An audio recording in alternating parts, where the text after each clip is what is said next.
natin for today's video ay talong. So tayo ay nag-iham ng talong. Yan.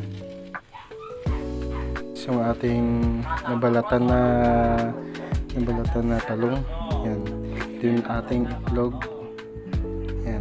At saka harina. So atin natin for today's video ay talong. So tayo ay nag-iham. So ating nabalatan na talong. Yan.